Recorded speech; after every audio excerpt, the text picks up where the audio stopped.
Subscribe to Himanshu Arya tutorial and click on the bell icon to never miss an update.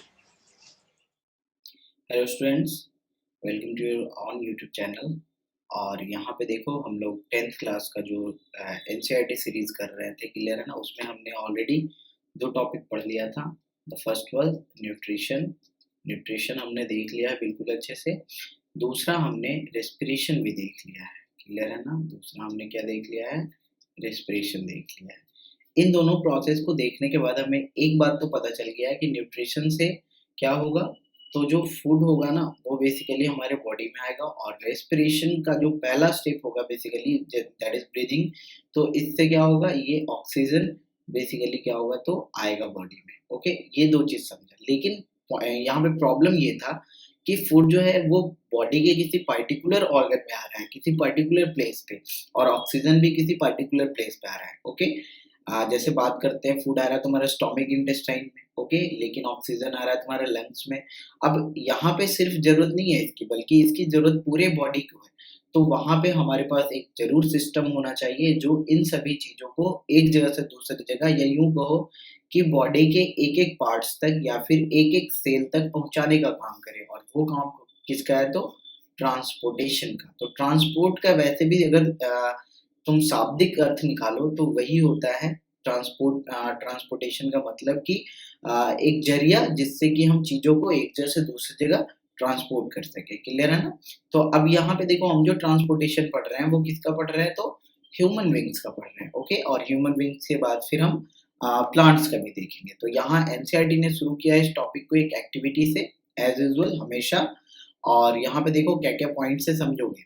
Visit A health centre in your locality and find out what is the normal range of hemoglobin content in our human being। यहाँ पे क्या करो, अपने locality में जाओ किसी health centre पे, और वहां जाके पता करो कि नॉर्मल जो रेंज होता है हेमोग्लोबिन का वो कितना होता है, क्लियर है ना। तो यहाँ पे तुम पाओगे कि जो बेसिकली बच्चों में या फिर हेमोग्लोबिन तुम्हारे एडल्ट में या फिर वुमेन में अगर देखोगे तो अलग अलग होगा, क्लियर है ना। वहां पे देखो क्वेश्चन भी एक पूछा है, is this the same for children and adults. तो बिल्कुल अलग होगा। जैसा अगर रेंज देखो ना तो लगभग 11 से 13 ग्राम होगा पर 100 ml। ओके, तो ये जो कंटेंट होगा तुम्हारा ये बच्चों में देखने को मिलेगा। उसके बाद अगर देखा जाए तो तुम्हारा 14 से 18 जो मिलेगा ये तुम्हारा एडल्ट के केस में मिल जाएगा। ओके, और 12 से लगभग 16 जो मिलेगा ये तुम्हें वुमेन के केस में मिल जाएगा, क्लियर है ना। तो ये अलग-अलग कंटेंट्स होते हैं हेमोग्लोबिन के, जो कि मतलब अलग एज ग्रुप वाले में या फिर मेल फीमेल में अगर देखा जाए तो अलग-अलग होता है, क्लियर है ना। Is there any difference in the haemoglobin level for men and women. तो मैंने बिल्कुल बतला दिया यहाँ पे सारा चीज। यहाँ पे 14 टू 18 ग्राम पर 100 ml। 100 ml ब्लड में ना लगभग 14 से 18 ग्राम तुम्हारा हेमोग्लोबिन होगा एडल्ट में, मेल में। ये किसमें, तो मेल की बात कर रहे हैं। ओके, और अगर यही फीमेल की बात करते हैं यानी वुमेन की बात करते हैं तो 12 से 16 ग्राम होगा पर 100 ml ब्लड में। Okay, visit A veterinary clinic in your locality, find out what is the normal range of haemoglobin content in an animal like the buffalo और काऊ। तो यहाँ पे भी तुम्हारा डिफरेंट होगा, क्लियर है ना। ये सब तुम्हें जानने की जरूरत फिलहाल नहीं है। Is this content different in carbs male and female. तो यहाँ पे भी बिल्कुल अलग अलग होगा। Compare the differences seen in male and female human being and animal. तो सभी में डिफरेंट डिफरेंट होगा। How would the difference if any B explain. तो देखो डिफरेंस को एक्सप्लेन कर सकते हैं। यहाँ पे देखो एक्चुअली होता क्या है कि जो हेमोग्लोबिन होता है, क्लियर है ना, ये एक बेसिकली आयरन कंटेनिंग मॉलिक्यूल है। और यहाँ पे अगर देखो बच्चों में देखो तो बच्चों में वैसे भी तुम्हारा जो ब्लड का कंटेंट होगा वो एडल्ट के मुकाबले तो कम होगा। तो जाहिर सी बात है तुम्हारा यहाँ पे हेमोग्लोबिन भी कम होगा। लेकिन अगर वुमेन में देखो कम हो रहा है, जबकि वुमेन और मेल यानी मेल और फीमेल की बात कर रहे हैं, दोनों ही एडल्ट है। तो यहाँ पे केस ये हो सकता है कि वुमेन में तुम्हारा मेंस्ट्रुएशन चलता है ना। वुमेन में क्या होता है, तो मेंस्ट्रुएशन साइकिल चलता है, और मेंस्ट्रुएशन साइकिल में बहुत सारे आरबीसी जो होते हैं वो लॉस्ट हो जाते हैं बेसिकली, क्लियर है ना। तो यहाँ पे हेमोग्लोबिन भी लॉस्ट होगा। तो इसीलिए यहाँ पे जो कंटेंट है वो क्या होगा, तो कम होगा फीमेल के केस में as compare to the male. Okay, ये समझ गए। आगे बढ़ते हैं। देखो इस एक्टिविटी में कुछ था नहीं, सिंपल सा ये था कि जो हेमोग्लोबिन का कंटेंट होगा, क्लियर है ना। या फिर जो कह लो आरबीसी का जो कंटेंट होगा वो डिफरेंट ग्रुप के मतलब ह्यूमन में या फिर एनिमल में अलग होगा, इवन मेल फीमेल में भी अलग होगा। आगे बढ़ते हैं। We have seen in previous section that blood transport food, oxygen and waste material in our body. इन सारे चीजों का ट्रांसपोर्टेशन कौन करता है? तो ब्लड की हेल्प से ही होता है।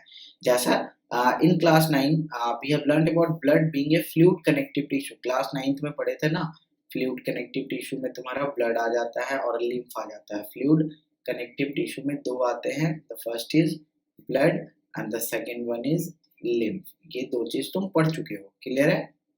लिम्फ भी पढ़ाऊंगा यहाँ पे दोबारा से। तो यहाँ पे समझो blood consist of fluid medium called plasma.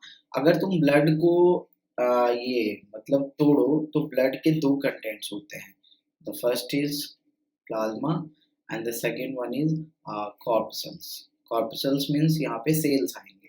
तो प्लाज्मा में तुम्हारे organic substance, inorganic substance, water है ना, ये सब चीजें होती है, कुछ कुछ प्रोटीन्स होते हैं।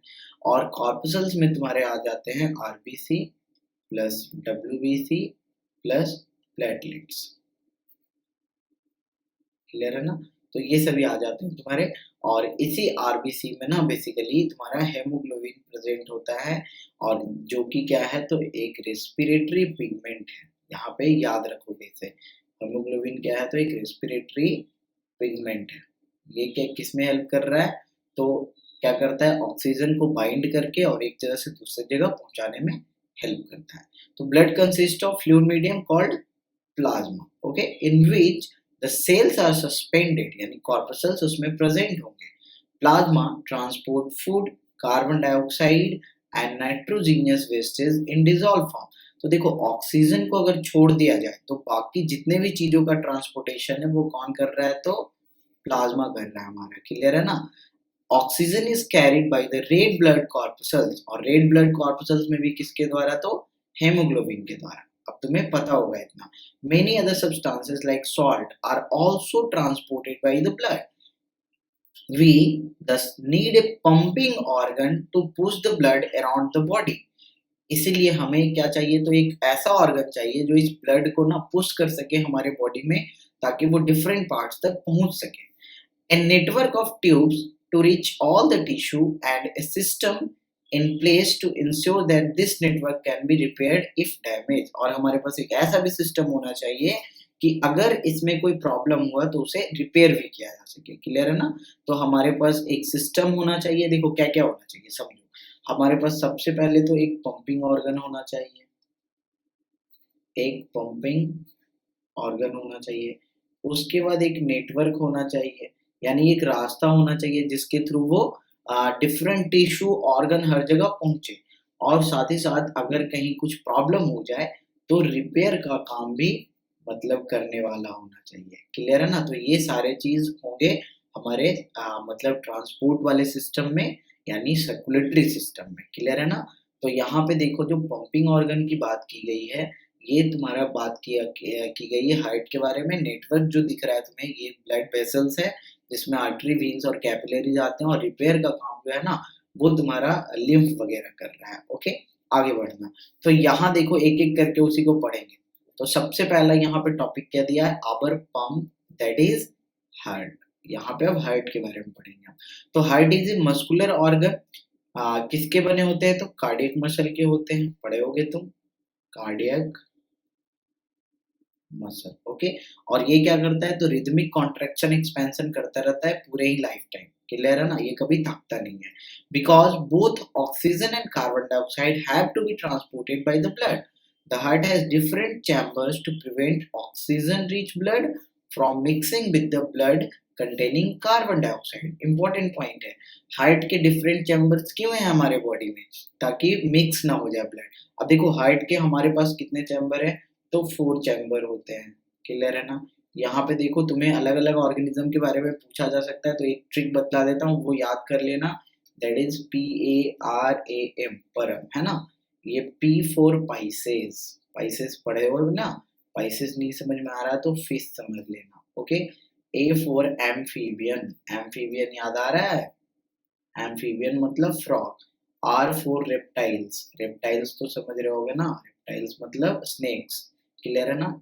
और A for apps, A for apps, apps नहीं समझ में आ रहा है तो बर्ड्स तो पता होगा। और फाइनली एम फॉर मैमल्स। ये तुम्हारे सीक्वेंस होते हैं, क्लास होते हैं मेमेलिया के, ये सारे क्लास हैं। तो पाइसेस जो है ये तुम्हारा 2 चैम्बर है, एम्फीबिया और रेप्टिलिया है ना ये तुम्हारा 3 चैम्बर है, और एप्स और मेमेलिया जो है ये तुम्हारा 4 चैम्बर है। और यहीं पे रेप्टाइल्स वाले में एक एक्सेप्शन याद रखना कि जो क्रोकोडाइल है इसमें तुम्हारा 4 चैम्बर है, क्लियर है ना। जबकि ये क्या है तो रेप्टाइल है, एक्चुअल में 3.5 होता है लेकिन हम उसे 4 कंसीडर करते हैं। तो ये चैम्बर ऑफ हार्ट यहाँ से तुम याद कर लोगे। और चैम्बर ऑफ हार्ट से फायदा क्या होता है कि ऑक्सीजनेटेड ब्लड और डीऑक्सीजनेटेड ब्लड मिक्स नहीं होते हैं, क्योंकि जैसे जैसे हायर ऑर्गेनिज्म में जाओगे ना तो वहां पे तुम्हें क्या होगा, अगर ब्लड मिक्स हुआ ना तो फिर एनर्जी की रिक्वायरमेंट जो भी है हायर ऑर्गेनिज्म में वो पूरी नहीं हो पाएगी, खास करके तुम्हारे एप्स और मैमल में, यहाँ जहाँ की तुम्हें 4 चैम्बर दिख रहे हैं, क्लियर है। अभी बतलाएंगे इसे। और खास करके हम मैमल में भी पढ़ रहे हैं और किसके बारे में पढ़ रहे हैं तो ह्यूमन के बारे में पढ़ रहे हैं, क्लियर है ना। तो ये तुम्हारे हो गए ये मैमल की क्लास नहीं है बेसिकली, ये तुम्हारे ये वर्टिब्रेट्स के हैं, क्लियर है ना, सॉरी। तो मैमल्स जिसमें सबसे लास्ट में आता है और मैमल्स में ही हम लोग आते हैं। ओके, यहाँ तक आगे बढ़ते हैं। The carbon dioxide rich blood has to reach the lungs for carbon dioxide to be remove. अब देखो, अगर कोई ब्लड में कार्बन डाइऑक्साइड है तो उसे लंग्स के पास पहुंचना होगा ताकि वहां से कार्बन डाइऑक्साइड रिमूव किया जा सके। And the oxygenated blood from the lungs has to be brought back to the heart, और फिर लंग्स से वापस हार्ट में लाना होगा। This oxygen rich blood is then pump to the rest of the body, और फिर जो ब्लड में ऑक्सीजन भर गया ना ये पूरे बॉडी में पंप किया जाएगा, क्लियर है ना। तो यहाँ पे देखो स्टेप्स दिए गए हैं, इन स्टेप्स को पढ़ने के पहले देखो मैं बेसिक समझा देता हूँ तुम्हें, उसे समझ लोगे। देखो हो क्या रहा है समझो, हमारा जो हार्ट है वो एक 4 चैम्बर्ड हार्ट है, क्लियर है ना। समझने की कोशिश करना, मैं एक सिंपल सा डायग्राम बना के तुम्हें समझा रहा हूँ यहाँ पे। तो हमारा जो हार्ट है एक 4 चैम्बर्ड हार्ट है, देखो इस तरह से 4 चैम्बर बना दिया मैंने, क्लियर है ना। This is the right auricle, this is the left auricle, this is the right ventricle and this is the left ventricle. तो इसे समझ लो, फिर एनसीईआरटी पढ़ते हैं। यहाँ पे देखो ऊपर के जो 2 चैम्बर हैं, जो राइट ऑरिकल हैं और लेफ्ट ऑरिकल है, इन दोनों का काम है कलेक्शन। इन दोनों का काम क्या है, कलेक्शन। किसका कलेक्शन, तो ब्लड का ऑब्वियसली। और जो राइट वेंट्रिकल और लेफ्ट वेंट्रिकल है इन दोनों का काम है डिस्ट्रीब्यूशन, क्लियर है ना। किसका डिस्ट्रीब्यूशन, तो ब्लड का डिस्ट्रीब्यूशन। कहाँ डिस्ट्रीब्यूट करेगा, कहाँ से कलेक्ट करेगा, वो बात हम बाद में कर लेंगे, फिलहाल ये 2 पॉइंट याद रखो, क्लियर है ना। ऊपर के जो 2 हैं उन्हें ऑरिकल्स बोलते हैं, ऊपर के जो 2 हैं उन्हें क्या बोलते हैं, ऑरिकल्स बोलते हैं, या इसे हम एट्रिया भी बोलते हैं, क्लियर है ना। और नीचे के जो 2 हैं इन्हें हम वेंट्रिकल्स बोलते हैं, क्लियर हो रहा है यहाँ तक। अब देखो यहाँ पे समझना, तो ऑरिकल्स जो है ऑरिकल्स कलेक्ट करेगा। अब सबसे पहले बात करते हैं राइट ऑरिकल का कि ये कहाँ से कलेक्ट करेगा। तो देखो राइट ऑरिकल ना पूरे बॉडी से कलेक्ट करेगा। देखो यहाँ पे क्या होता है, तुम्हें यहाँ पे कुछ दिखते हैं तुम्हें बड़े बड़े veins, actually that is called superior vena cava. और कुछ कुछ तुम्हें डायग्राम में अगर देखोगे एनसीईआरटी में तो नीचे से जाता हुआ दिखेगा, that is inferior vena cava. और ये दोनों ही कहाँ ओपन हो रहे हैं, तो राइट ऑरिकल में। कहाँ ओपन हो रहे हैं, राइट ऑरिकल में। ब्लड ला रहा है, कहाँ से ला रहा है, तो याद रखना बॉडी से ला रहा है। ये कहाँ से ला रहा है, तो याद रखना बॉडी से ला रहा है, क्लियर है। अब बॉडी से देखो ब्लड ला रहा है तो कैसा ब्लड ला रहा होगा, तो बॉडी में सेल से आ रहा है और सेल ने ऑक्सीजन यूज कर लिया है, तो कैसा ब्लड ला रहा है, ऐसा ब्लड ला रहा है जिसमें कार्बन डाइऑक्साइड का कंसंट्रेशन ज्यादा है। आ रहा है समझ में। तो यहाँ राइट ऑरिकल में कैसा ब्लड आएगा, जहाँ पे कार्बन डाइऑक्साइड का कंसंट्रेशन ज्यादा होगा। और ऐसे ब्लड को क्या बोलोगे, तो ऐसे ब्लड को बोलोगे डी ऑक्सीजनेटेड ब्लड। क्या बोलोगे, तो डी ऑक्सीजनेटेड ब्लड। ओके, इसे क्या बोलोगे, तो डी ऑक्सीजनेटेड ब्लड बोलोगे। ओके ना, आगे बढ़ते हैं। इसके बाद का पॉइंट समझोगे। इसके बाद क्या होता है, यहाँ पे लगा होता है एक वॉल, क्लियर है। यहाँ पे एक वॉल्व लगा होता है, that is called tricuspid valve. इसे क्या बोलते हैं? Tricuspid valve. वॉल्व का भी फंक्शन समझ लो। वॉल्व क्या होता है कि एक साइड से बेसिकली ओपन होता है और दूसरे साइड से क्लोज होता है, लेकिन जैसे उस पर प्रेशर पड़ता है ना, तो दूसरे साइड से भी क्लोज हो जाता है। लेकिन अगर अपोजिट डायरेक्शन में प्रेशर पड़े तो फिर वो क्लोज नहीं बल्कि और बंद हो जाता है। इस तरह से देखो, एरो समझो तुम, ऐसे ऐसे समझो, ये है मान लो, ये इस तरीके से है। तो अगर ऊपर से प्रेशर पड़ा ना तो ये खुल जाएगा और ब्लड नीचे चला जाएगा, लेकिन नीचे से प्रेशर पड़ेगा तो समझ रहे हो, ये और बंद कर देगा इससे। क्लियर है ना? तो यहाँ समझो, तो जैसे ही इस राइट ऑरिकल में ब्लड भरता है, वो कॉन्ट्रैक्ट करता है और यहाँ पे प्रेशर बनाता है, तो ये राइट वेंट्रिकल में ब्लड आ जाता है। तो राइट वेंट्रिकल में कैसा ब्लड आया? तो अगेन CO2 वाला ब्लड आया, मतलब कि क्या, इसे क्या बोलते थे? तो इसे हम बोलते थे डीऑक्सीजनेटेड ब्लड। क्लियर है ना? अब समझो यहाँ से समझना कि अब ये जो डीऑक्सीजनेटेड ब्लड है यहाँ पे तुम्हारा राइट वेंट्रिकल में, ये राइट वेंट्रिकल से निकलता है और कहाँ चला जाता है? तो लंग्स के पास चला जाता है। कहाँ चला जाता है? लंग्स के पास। तुमने रेस्पिरेशन पढ़ा होगा, लंग्स में तुमने पढ़ा होगा ना सिस्टम एल्वियोली, और एल्वियोली के पास होते हैं ब्लड वेसल्स, तो ये वहीं तक पहुंच जाता है। क्लियर है ना? अब समझना, लंग्स में क्या हो जाता है? एक्सचेंज हो जाता है। लंग्स में क्या हो जाता है? तो लंग्स में होता है एक्सचेंज ऑफ गैसेस, खास करके किसका? तो ऑक्सीजन और कार्बन डाइऑक्साइड का। जो तो जब ये एक्सचेंज हो जाता है तो ये ब्लड कैसा हो गया? ऑक्सीजनेटेड। और ये ब्लड आ जाता है तुम्हारे लेफ्ट ऑरिकल में। लेफ्ट ऑरिकल में ब्लड आ गया, कहाँ से आ गया? तो लंग्स से आ गया। क्लियर हुआ इतना तक? कैसा ब्लड आया? तो जिसमें ऑक्सीजन का कंसंट्रेशन ज्यादा हो। फिर यहाँ पे फिर से एक वॉल्व होता है, this is called bicuspid valve, और ये भेज देता है लेफ्ट वेंट्रिकल में। तो यहाँ भी कैसा ब्लड आया? Oxygenated blood. तो तुमसे क्वेश्चन पूछेगा कि हार्ट का कौन सा चैम्बर है जो ऑक्सीजनेटेड ब्लड रखता है? तो बताओगे लेफ्ट ऑरिकल है, लेफ्ट वेंट्रिकल। और क्या कौन सा ऐसा चैम्बर है जो डीऑक्सीजनेटेड है? तो राइट ऑरिकल और राइट वेंट्रिकल। अगर साइड के बारे में पूछे तो बोलोगे राइट साइड में पूरा का पूरा डीऑक्सीजनेटेड ब्लड है और लेफ्ट साइड में पूरा का पूरा ऑक्सीजनेटेड ब्लड है। बच्चे इसमें भी कंफ्यूज हो जाते हैं कि ये राइट है कि लेफ्ट है। तो देखो, अगर मैथमेटिक्स पढ़ते ना तो उल्टा होता है, ये राइट होता है, ये लेफ्ट होता है। लेकिन तुम यहाँ बायोलॉजी पढ़ रहे हो, यहाँ तुम लिविंग ऑर्गेनिज्म के बारे में पढ़ रहे हो, तुम रियलिटी देखोगे ना। तो मान के चलो किसी का हार्ट तुम्हारे सामने रखा हुआ है, तो ऑटोमेटिकली तुम्हारा राइट उसका लेफ्ट और तुम्हारा लेफ्ट उसका राइट हो गया। तो दैट्स वाई यहाँ पे हम अपोजिट कर देते हैं डायरेक्शन को। क्लियर है ना? अब समझो, जब ये बाइकस्पिड वाल्व के थ्रू लेफ्ट वेंट्रिकल में आ जाएगा तो यहाँ से ना, यहाँ से ब्लड चला जाएगा ऑरोटा में। अब ऑरोटा क्या है? तो ऑरोटा इज द लार्जेस्ट आर्टरी। अभी देखो फिगर भी दिया है एनसीईआरटी ने, उसे भी समझाऊंगा। तो यहाँ चला जाता है और फिर इससे छोटे छोटे आर्टरीज में बंटते हैं, और हर आर्टरी बॉडी के डिफरेंट पार्ट्स तक ब्लड को ले जाता है, और फाइनली ब्लड जो होता है वो बॉडी के डिफरेंट पार्ट्स तक पहुंच जाता है। क्लियर है ना? अब यहाँ पे एक चीज और समझोगे कि ये जो बेसिकली राइट वेंट्रिकल से लंग्स में जा रहा है। क्लियर है ना? तो जैसे देखो, ये हुआ था ना superior vena cava, inferior vena cava, तो वैसे ही इसका भी नाम होता है और इसका नाम होता है, देखो लंग्स के पास ले जा रहा है ना, तो पल्मोनरी वर्ड यूज करेंगे। क्या यूज करेंगे? पल्मोनरी।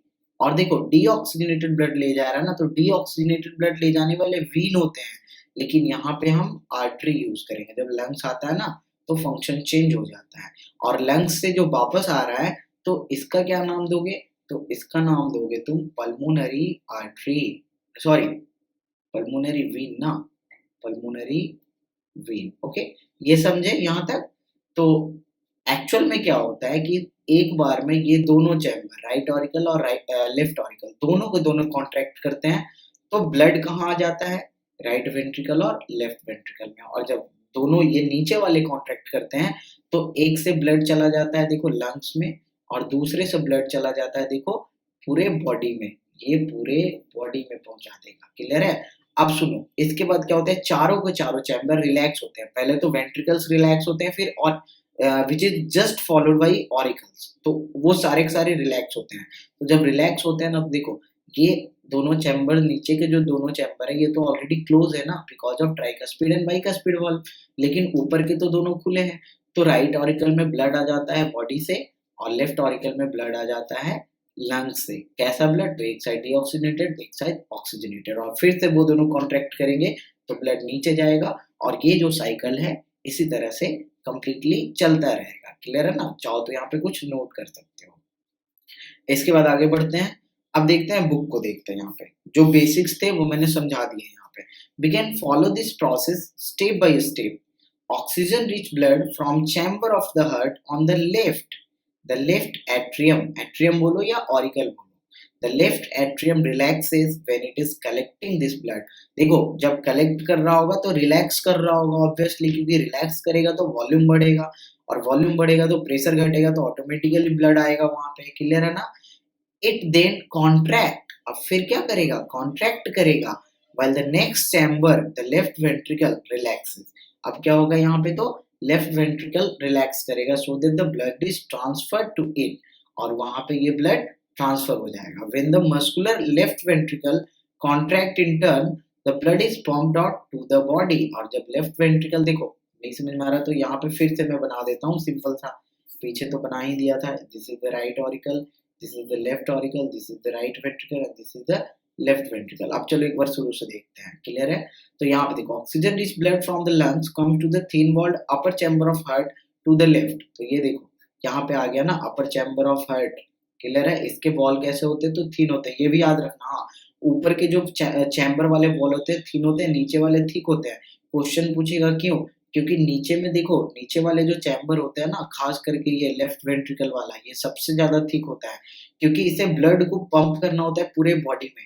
तो ये बहुत ज्यादा कॉन्ट्रैक्ट करेगा ना, तो अगर ये मान लो थिन रहेगा तो फट सकता है। क्लियर है ना? दैट्स वाई ये थिक होता है। तो यहाँ पे देखो लेफ्ट ऑरिकल में आया। क्लियर है ना? The left atrium relaxes when it is collecting the blood and then contract. फिर लेफ्ट एट्रियम कॉन्ट्रैक्ट करेगा तो क्या होगा? लेफ्ट वेंट्रिकल में चला जाएगा, क्योंकि अभी ये रिलैक्स कर रहा होगा ऑब्वियसली, तो यहाँ पे आ जाएगा। So the blood is transferred to it when the muscular left ventricle contract. और जब लेफ्ट वेंट्रिकल कॉन्ट्रैक्ट करेगा तो कहाँ जाएगा? तो ये चला जाएगा, अभी बताया ना, ऑरोटा, और ऑरोटा से पूरे बॉडी में। तो देखो, ventricle contracting then the blood is pumped out to the body. समझ में आया? कैसा ब्लड ये चल रहा है? तो ये चल रहा है ऑक्सीजन रिच ब्लड, यानी ऑक्सीजनेटेड ब्लड। अब सुनो दूसरा कहानी डीऑक्सीजनेटेड का। तो डीऑक्सीजनेटेड कहाँ आएगा? तो देखो, body to the upper chamber on the right. तो देखो यहाँ आ गया ना, ये देखो आ गया डीऑक्सीजनेटेड ब्लड। इसके बाद देखो, एज इट रिलैक्सेस, तो रिलैक्स करेगा, आएगा, फिर कॉन्ट्रैक्ट करेगा, नीचे भेजेगा। As the right atrium contract the corresponding lower chamber, मतलब कि right ventricle, the right ventricle dilates, वहां पे डायलेट करेगा और उसमें ब्लड भर जाएगा। क्लियर है ना? और फिर जब वो कॉन्ट्रैक्ट करेगा तो भेज देगा लंग्स को। तो देखो यहाँ पे this transfer blood to the right ventricle में आ गया, which in turn pumps it to the lungs. ये फिर कहाँ भेज देगा?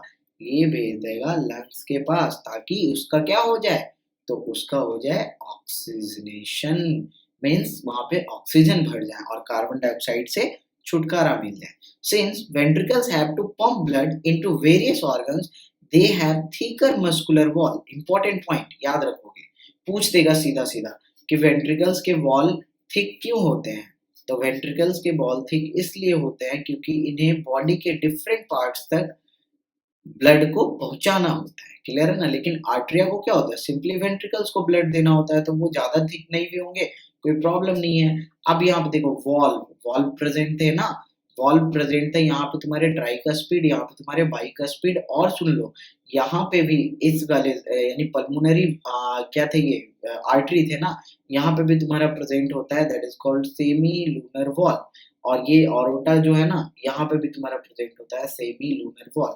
ये होता है सेमी लूनर पल्मोनरी वॉल, ये होता है तुम्हारा semi lunar orotic wall.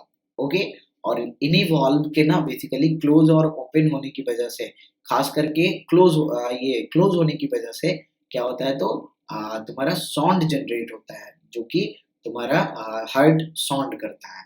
Valve ensure that blood does not flow backward when the atria or ventricle contract। तो valve क्या करता है? फंक्शन याद रखना, it ensures that blood does not flow in backward direction, it ensures the unidirectional flow of blood, कि एक ही direction में blood का फ्लो हो, मल्टीपल डायरेक्शन में यानी बाई डायरेक्शन में ना हो। क्लियर है?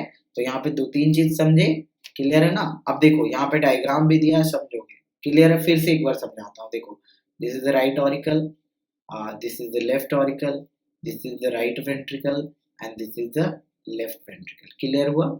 यहाँ पे देखो वॉल्व दिख रहा होगा तुम्हें, this is the tricuspid valve.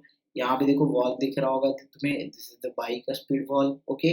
अब यहाँ से देखो, ये देखो ब्लड इधर की ओर जा रहा है, कहाँ जा रहा है, ये लंग्स में जा रहा है, कहाँ जा रहा है, लंग्स में। इसका देखो एक इधर ब्रांच कर दिया है, तो समझ रहे हो, एक राइट लंग्स में जाएगा, एक लेफ्ट लंग्स में जाएगा, इसलिए ब्रांचिंग दिखा दिया गया है यहाँ पे, समझ रहे हो तुम।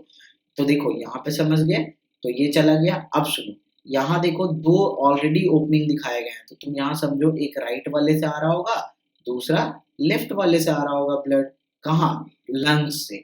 और ब्लड लाने वाला कौन है, वेन। कैसा ब्लड ला रहा है, ऑक्सीजनेटेड। जबकि हम ऑक्सीजनेटेड को बोलते हैं आर्टरी कैरी करता है, लेकिन पल्मोनरी लगेगा तो फंक्शन अपोजिट हो जाएगा। उसी तरह से यहाँ पे देखो पल्मोनरी आर्टरी लग गया है इसमें, क्लियर है ना। ये इधर भी तुम्हारा पल्मोनरी आर्टरी ही है, ये क्लियर है। तो यहाँ पे समझे, ये देख रहे हो ना ब्रांचिंग, ये ब्रांचिंग हो रहा है राइट लेफ्ट दोनों लंग्स के पास जाने के लिए, ठीक है ना। तो ये चीज हुआ। अब देखो यहाँ पे समझना कि राइट ऑरिकल में ब्लड देखो कहाँ से आया, तो ये देखो vena cava, upper body of upper body, तो इसे बोलते हैं सुपेरियर वेना कैवा, इसे क्या बोलते हैं, सुपेरियर वेना कैवा। और ये देखो तुम्हारा दिया गया वेना कैवा, एक और दिया गया लोअर बॉडी से, तो इसे बोलते हैं हम इंफीरियर वेना कैवा, क्लियर है ना। तो बॉडी के ऊपर वाले पार्ट से सुपेरियर वेना कैवा कलेक्ट कर लेता है ब्लड, और नीचे वाले पार्ट से इंफीरियर वेना कैवा। किसे दे देता है ब्लड, तो राइट ऑरिकल को। राइट ऑरिकल किसे दे देता है, तो राइट वेंट्रिकल को। राइट वेंट्रिकल किसे दे देता है, तो लंग्स को। और लंग्स में क्या हो जाता है, तो CO2 बदल जाता है O2 में, यानी CO2 निकल जाता है और O2 आ जाता है। इसके बाद ये पल्मोनरी आर्टरी से जाता है और पल्मोनरी वेन से आ जाता है वापस कहाँ, तो लेफ्ट ऑरिकल में। कैसा ब्लड, तो ऑक्सीजनेटेड ब्लड। ये कहाँ जाता है, तो लेफ्ट वेंट्रिकल में। कैसा ब्लड, तो ऑक्सीजनेटेड ब्लड। और ये लेफ्ट वेंट्रिकल से फिर देखो, ये देखो ब्रांचिंग निकला ना बड़ा सा, और इसके फिर फर्दर ब्रांचिंग हो जाती है, समझे। और ये बॉडी के डिफरेंट पार्ट्स तक जाके फैल जाता है।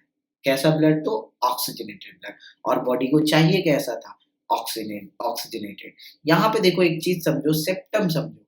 सेप्टम एक्चुअली मस्कुलर वॉल होते हैं, क्लियर है ना, जो कि हार्ट के डिफरेंट चैम्बर्स को ना अलग अलग करता है या सेपरेट करने का काम करता है, क्लियर है। अगर सेप्टम नहीं हो तो फिर ब्लड मिक्स हो जाएगा, समझने की कोशिश करो। वहां पे जैसे तुम्हारे घर में अगर दीवार नहीं हो तो पूरे घर में लगेगा एक ही रूम है, लेकिन अगर दीवार लगा दोगे ढेर सारे तो ढेर सारे रूम बन जाएंगे ना। सो सिमिलरली यहाँ पे भी सेम केस है। तो मेरे ख्याल से यहाँ तक समझ में आ गया होगा। यहाँ पे देखो एक बार साउंड का जनरेशन भी समझ लेना कि हार्ट में जो साउंड का जनरेशन होता है ना, that is called the first sound is lub, the second sound is dub, clear है ना। तो देखो पहला साउंड कब होता है, समझो, जब ये ट्राइकस्पिड वॉल्व और बाइकस्पिड वॉल्व क्लोज होता है। यानी कि पहला साउंड कब होता है, जब TCB और BCB क्या होता है, तो क्लोज होता है, तब ये साउंड करता है। ओपन होते समय देखो आराम से ओपन हो जाएगा, लेकिन क्लोज होते समय ना इस तरीके से साउंड करेगा, ओके। और दूसरा साउंड कब होता है, जब तुम्हारा सेमी लूनर वॉल्व क्या होता है, तो क्लोज होता है। सेमी लूनर में दोनों ही, क्लियर है ना, एक तुम्हारा semi lunar pulmonary valve, the second is semi lunar orotic valve. तो मेरे ख्याल से अब यहाँ तक तुम्हें क्लियर हो गया होगा। और यहीं पे एक चीज और समझ लेना कि लेफ्ट वेंट्रिकल जो होगा ये सबसे थिक होगा, थिकेस्ट होगा, ओके। इसके जो वॉल होंगे वो सबसे ज्यादा थिक होंगे, क्योंकि इसे प्रेशर जनरेट करना है, ओके। और यही समझो, जब लेफ्ट वेंट्रिकल जब प्रेशर जनरेट करेगा तो ये कहाँ, ऑरोटा में। और ऑरोटा से फिर आर्टरीज बनते हैं, ऑरोटा से क्या बनते हैं, आर्टरीज बनते हैं डिवाइड करके। तो आर्टरीज में प्रेशर बढ़ेगा और आर्टरीज में पाया गया प्रेशर कहलाता है तुम्हारा बेसिकली ब्लड प्रेशर। तो ब्लड प्रेशर भी बढ़ेंगे अभी थोड़ी देर में। यहाँ समझो, यहाँ देखो क्या बोला जा रहा है, oxygen इंटर्स the blood in the lungs. तो इसका क्या होगा, तो समझते ही हो तुम, तो ये तो तुमने रेस्पिरेशन में ही पढ़ा है, वहां पे एक्सचेंज हो जाएगा गैसेस का। The separation of the right side and the left side of heart is useful to keep oxygenated and deoxygenated blood from mixing. Question आएगा ये, ठीक है ना, what is the role of double circulation. तो यहाँ पे तुम्हें बताना होगा, such separation allow a highly efficient supply of oxygen to the body. यानी ये जो सेपरेट हो रहा है ना ऑक्सीजनेटेड डीऑक्सीजनेटेड अलग से, ये क्या इंश्योर करता है कि हमारे बॉडी में ज़्यादा से ज़्यादा ऑक्सीजन का सप्लाई हो सके। This is useful in animals that have high energy needs, जैसे कि human beings such as birds and mammals. देखो याद करो, मैंने पीछे ही बताया था तुम्हें एक ट्रिक, तो उसमें जो तुम्हारे एप्स थे, साथ ही साथ जो मैमल्स थे, एप्स और मैमल्स थे, यहाँ पे कितने चैम्बर पाए गए थे? तो 4 चैम्बर पाए गए थे। क्लियर है ना? 4 चैम्बर्ड हार्ट तुम्हें देखने को मिला था, और यहीं पे तुम्हारा सेपरेशन हो जाता है ऑक्सीजनेटेड डीऑक्सीजनेटेड का। इससे पहले सेपरेशन नहीं होता है। तो यहाँ पे बर्ड्स और मैमल्स में, एप्स मतलब बर्ड्स बेसिकली, तो इन दोनों में एनर्जी की रिक्वायरमेंट काफी ज्यादा होती है, which constantly use energy to maintain their body temperature. क्यों भाई? तो ये ना बेसिकली वार्म ब्लडेड भी होते हैं। ये क्या होते हैं? तो वार्म ब्लडेड होते हैं। और बाकी इससे पहले जो थे ना तुम्हारे रेप्टाइल्स तक, वो कोल्ड ब्लडेड थे। वार्म ब्लडेड का मतलब तो जानते होगे, तुमने डाइवर्सिटी पढ़ रखा है।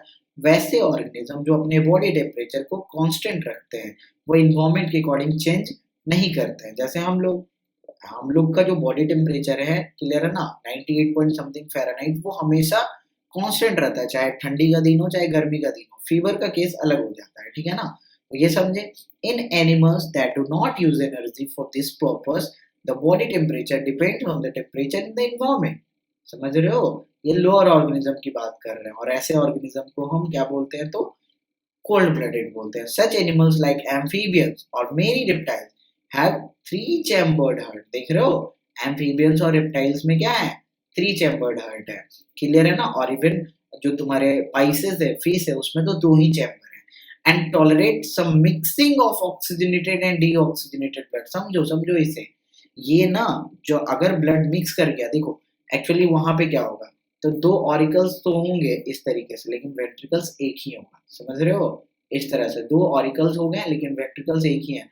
तो यहाँ पे तो ब्लड मिक्स हो जाएगा ना। समझ समझ पा रहे हो ना? फिर ब्लड हार्ट को बेसिकली बॉडी को दिया जाएगा, तो मिक्स ब्लड दिया जाएगा थोड़ा बहुत। तो यहाँ पे अगर मिक्सिंग होता भी है थोड़ा बहुत, तो उसे टॉलरेट कर सकता है, क्योंकि यहाँ ज़्यादा एनर्जी की ज़रूरत है ही नहीं। उतने में ही उसे ऑक्सीजन मिल जाएगा, उतना जितना से कि वो अपना काम चला सके। Feces on the other hand have only 2 chambered heart। Clear है? याद रखोगे, मैंने ऑलरेडी तुम्हें ट्रिक बता दिया है। ट्रिक क्या है? तो PARAM। पहले वाले में 2 चैम्बर, बाकी दोनों में 3 चैम्बर, बाकी दोनों में 4 चैम्बर। और रेप्टाइल्स में एक एक्सेप्शन है, वो कौन है? तो वो है तुम्हारा क्रोकोडाइल। इसमें तुम्हारे 4 चैम्बर। आगे बढ़ते हैं।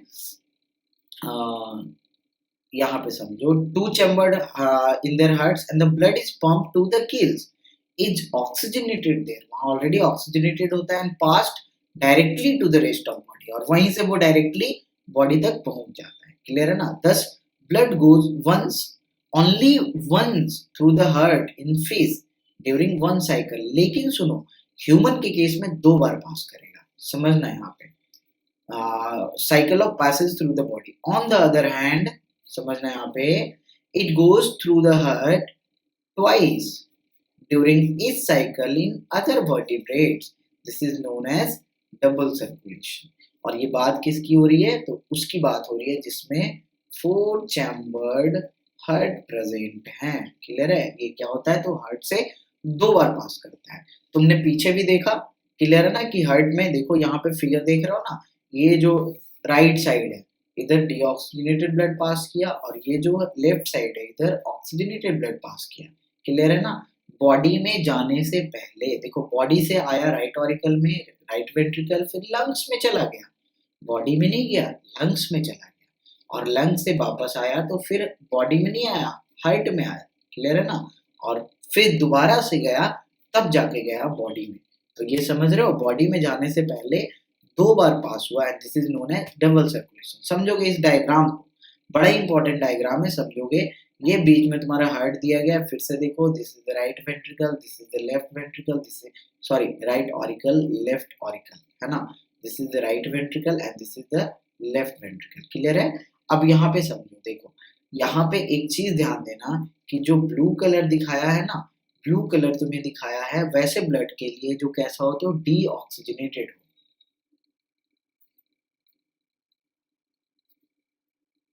ओके।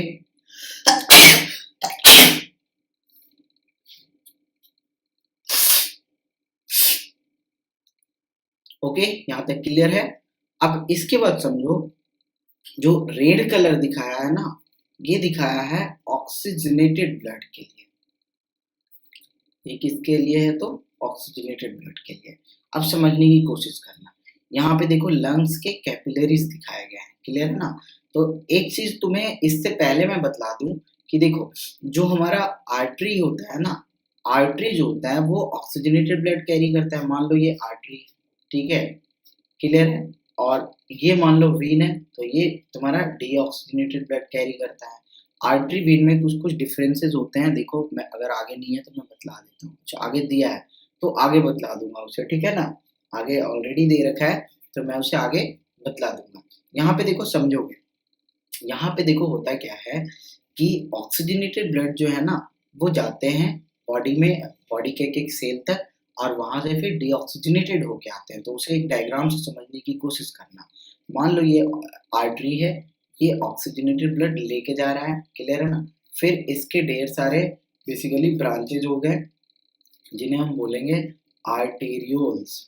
अब आर्टेरियोल्स के फिर फर्दर ढेर सारे ब्रांचेज हो जाते हैं, क्लियर है ना, और इन्हीं को हम बोलते हैं कैपिलरीज।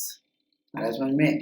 और फिर कैपिलरीज के पास क्या होता है? तो कैपिलरीज के पास एक्सचेंज होता है। क्या होता है? तो यहाँ पे चलता है एक्सचेंज, और एक्सचेंज होके कार्बन डाइऑक्साइड इसमें ऐड हो जाता है और ऑक्सीजन चला जाता है टिश्यू के पास, क्योंकि ये कैपिलरीज बॉडी के एक एक पार्ट तक पहुंचा हुआ होता है। जैसे देखो, अगर मैं फिंगर टिप की बात करूं तो यहाँ अगर कट करते हो, छोटा सा कट लगाते हो, तो ब्लड आएगा कि नहीं? तो क्या यहाँ आर्टरी और वेन्स प्रेजेंट है? नहीं है प्रेजेंट। ओके, आर्टरी वेन्स क्या होते हैं? तो देखो इधर जो दिखता है ना तुम्हें ब्लू ब्लू कलर का, यहाँ पे कलाई के पास, दैट इज एक्चुअली वीन। और जब तुम कलाई को दबाते हो, तो जोर से जब दबाओगे ना और थोड़ा देर शांति से सुनोगे, तो तुम्हें वहां पे एक साउंड फील होगा, एक थ्रॉबिंग साउंड फील होगा। वो किसके अंदर हो रहा है? तो आर्टरीज के अंदर हो रहा है। जो ब्लड फ्लो करता है ना प्रेशर में, तो वही एक थ्रॉबिंग साउंड जनरेट करता है। तो यहाँ एक्सचेंज हो गया।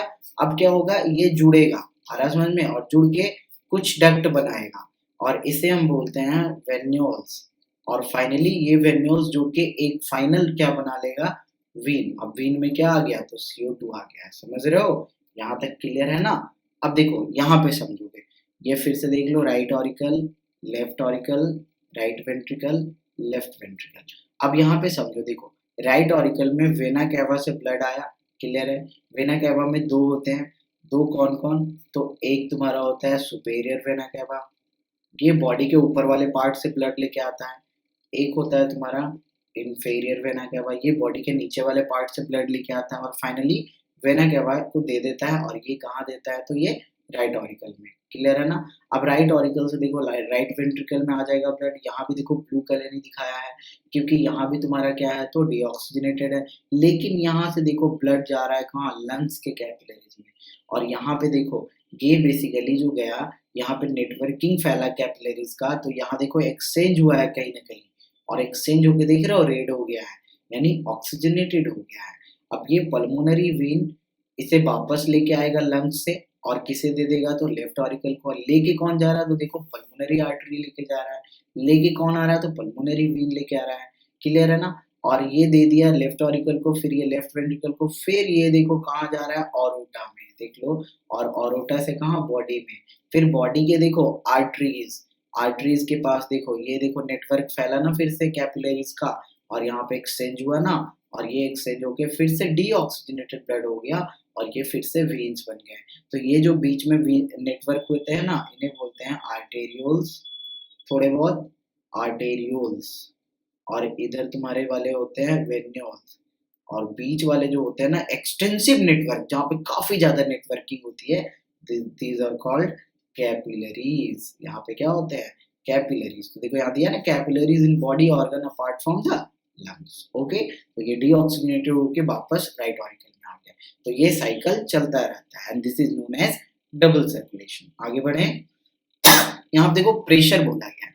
तो ब्लड प्रेशर का मतलब समझोगे, the force that blood exert against the wall of vessel. Vessel में भी स्पेशली कौन? तो आर्टरी। वेसल में भी कौन तो artery.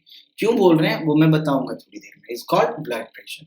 This pressure is much greater in arteries than in vein. The pressure of blood inside the artery during ventricular systole. यहाँ पे देखो एक नया वर्ड यूज किया है इनसाइड इन वेंट्रिकुलर सिस्टोल। कुछ है नहीं, क्या है मैं बतलाता हूँ। देखो मैंने बोला था कि right auricle plus left auricle दोनों एक साथ कॉन्ट्रैक्ट करते हैं। तो कॉन्ट्रैक्ट जो कर रहा है ना, कॉन्ट्रैक्ट जो वर्ड है इसी को हम बोलते हैं सिस्टोल। क्या बोलते हैं? सिस्टोल। तो यहाँ पे कौन सिस्टोल कर रहा है? ऑरिकल्स। कौन सिस्टोल कर रहा है? ऑरिकल। तो ये हो जाएगा, इसे हम बोलेंगे ऑरिकुलर सिस्टोल। क्लियर है ना? ऑरिकल अगर सिस्टोल कर रहा है तो क्या हो जाएगा? Auricular systole. ओके, अब सुनो, अगर यही वेंट्रिकल्स होता, क्लियर है ना, अगर यही वेंट्रिकल्स होते तो क्या बोलते हैं? तो हम बोलते हैं वेंट्रिकुलर सिस्टोल, जो कि तुम्हें यहाँ बुक में दिया गया है। और फिर क्या होता है? तो चारों के चारों चैम्बर ना रिलैक्स हो जाते हैं, तो उन्हें हम बोलते हैं ज्वाइंट डायस्टोल। क्या बोलते हैं? तो ज्वाइंट डायस्टोल बोलते हैं। अब समझो, तुम बताओ कि आर्टरीज में सबसे ज्यादा प्रेशर कब होगा? जब ऑरिकल सिस्टोल करेगा या जब वेंट्रिकल? तो ऑब्वियसली जब वेंट्रिकल सिस्टोल करेगा। और वेंट्रिकल में भी कौन सा? तो राइट वाला कि लेफ्ट वाला? तो लेफ्ट वाला एक्चुअली। लेकिन हमें पता है कि एक एक करके थोड़ी ना होता है, होता तो है दोनों एक साथ। तो होगा तो दोनों एक साथ, लेकिन लेफ्ट ऑरिकल के कॉन्ट्रैक्ट होने से आर्टरीज में अचानक से प्रेशर बढ़ जाएगा। तो और this is called systolic pressure. तो इसे क्या बोलेंगे? Systolic pressure. And pressure in arteries during ventricular diastole. अब यहाँ देखो, ज्वाइंट डायस्टोल के जस्ट पहले एक्चुअली वेंट्रिकुलर डायस्टोल भी होगा। Ventricular diastole. डायस्टोल का मतलब नहीं समझ में आ रहा है तो रिलैक्स होना। क्लियर है ना? सिस्टोल मतलब कॉन्ट्रैक्ट होना, डायस्टोल मतलब रिलैक्स होना। तो जब वेंट्रिकुलर डायस्टोल होगा तो यहाँ पे क्या होगा ना कि प्रेशर घट जाएगा। क्लियर है? तो इसे बोलेंगे हम डायस्टोलिक प्रेशर। और जो नॉर्मल ह्यूमन बीइंग का जो प्रेशर होता है एडल्ट का, वो होता है तुम्हारा 120/80 mm of mercury column. M of mercury column तो यूनिट है ना उसे नापने का। ओके, जिसमें ऊपर वाला क्या है? तो ऊपर वाला है सिस्टोलिक और नीचे वाला क्या है? तो नीचे वाला है डायस्टोलिक। ओके, याद रहेगा ये। डायस्टोलिक प्रेशर कब होता है? जब वेंट्रिकल्स डायस्टोल करते हैं, या फिर ज्वाइंट डायस्टोल भी बोल सकते हो तुम। और ऊपर वाला प्रेशर कब होता है? जब ऑरिकल्स जब वेंट्रिकल्स सिस्टोल करते हैं। यानी जब वेंट्रिकुलर सिस्टोल होता है तो systolic pressure which is equal to 120। Obviously बढ़ जाएगा ना प्रेशर सिस्टोल करेगा तो, लेकिन वही जब रिलैक्स करेगा तो प्रेशर घट जाएगा, तो वहां पे 80 तक चला जाता है। क्लियर है ना? यहाँ पे एक चीज और याद रखना है तुम्हें, एक इंस्ट्रूमेंट है जरूर याद रखोगे, स्फैग्मोमैनोमीटर। नाम थोड़ा सा बड़ा है लेकिन याद रखोगे, स्फैग्मोमैनोमीटर। ये तुम्हें इंस्ट्रूमेंट दिख रहा होगा यहाँ पे, डॉक्टर के पास भी देखे होंगे। क्लियर है ना? तो यहाँ पे एक तो एनालॉग होता है और एक तुम्हारा ये मतलब मरकरी वार वाला होता है। तो यहाँ पे देखो डॉक्टर करता है क्या ना, ये जो दिख रहा है तुम्हें, यहाँ से इसे बार बार दबा के और यहाँ से हवा भर दिया जाता है इस वाले बेसिकली एक पट्टी जैसा होता है, जिसे बांध दिया जाता है यहाँ पे। तो जैसे ही इसे बांधते हैं ना, तो हवा जब भर देता है ये टाइट हो जाता है, और तो अंदर के जो भी ब्लड फ्लो हो रहा है ना उसे रीड करना शुरू कर देता है, वहाँ का प्रेशर बताना शुरू कर देता है। फिर डॉक्टर क्या करेगा, इस नॉब को धीरे धीरे खोलेगा। तो खोलने से पता चलेगा वहाँ पे धीरे धीरे मतलब आया। पहले तो यहाँ पे एक तरह से ब्लॉक ही हो गया, यहाँ पे क्या किया, एक तरह से ब्लॉक कर दिया। यहाँ पे देखो, यहाँ से तुम समझने की कोशिश करना, यहाँ से ब्लड आ रहा है, यहाँ तक ब्लड आ रहा है, लेकिन यहाँ देखो ब्लड आ रहा है नहीं ना, यहाँ पे नहीं आ रहा है ब्लड, वो मैंने रीड कर दिया एक्चुअली। तो यहाँ पे देखो तुम्हें ब्लड नहीं दिखा रहा है। क्लियर है ना? अब समझने की कोशिश करना, यहाँ देखो ब्लड आया है अचानक से, क्यों? तो हमने धीरे धीरे उस नॉब को खोला ना, तो एक समय ऐसा आएगा कि अचानक से ब्लड पास करेगा और वहां पे वो साउंड फील करेगा डॉक्टर, ये स्टेथोस्कोप लगाकर। क्लियर है ना? स्टेथोस्कोप में साउंड फील करेगा ना, तो ये साउंड फील करेगा।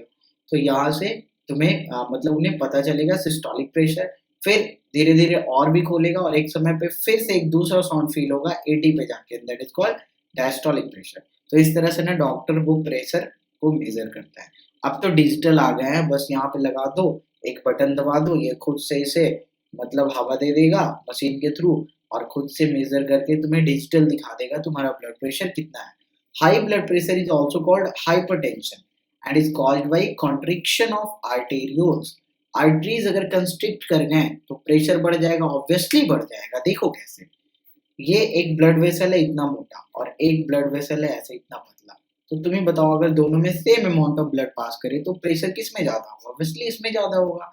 तो अगर मान लो आर्टरीज जो जितना भी मतलब उसका ल्यूमेन हो, ल्यूमेन मीन्स अंदर का वो जो एरिया होता है ना, अगर किसी वजह से मान लो उसमें तुम्हारे कोलेस्ट्रॉल वगैरह का जमा हो गए हैं, क्लियर है, तो वहां पे क्या होगा, वो धीरे धीरे मान लो इस तरीके से, देखो ये वॉल है, अब अंदर से ये देखो कोलेस्ट्रॉल जमा करवा रहा है, इधर से भी देखो अंदर कितना कम एरिया बचा, तो प्रेशर नहीं बढ़ जाएगा। तो इसीलिए बोला जाता है ना ज़्यादा फैटी सब्सटेंस नहीं खाने चाहिए, क्लियर है ना, क्योंकि कोलेस्ट्रॉल जमा होते चला जाता है which result in increase resistance to blood flow. और ब्लड फ्लो को वो क्या करेगा, तो रोकेगा, सही तरीके से नहीं जाने देगा और can lead to the rupture of artery and intestine and internal bleeding. और आर्टरी जहां तहां फट जाएगा और बॉडी के अंदर ही ब्लीडिंग हो जाएगा। तो प्रॉब्लम है ना भाई, समझ पा रहे हो, क्लियर है। तुम एक चीज और देखे होगे कि जो इंसान हाई एल्टीट्यूड पे जाता है ना तो उसके नोज से ब्लीडिंग होना शुरू हो जाता है, वो भी इसी वजह से क्योंकि कैपिलरीज बर्स्ट हो जाते हैं प्रेशर की वजह से, क्लियर है ना।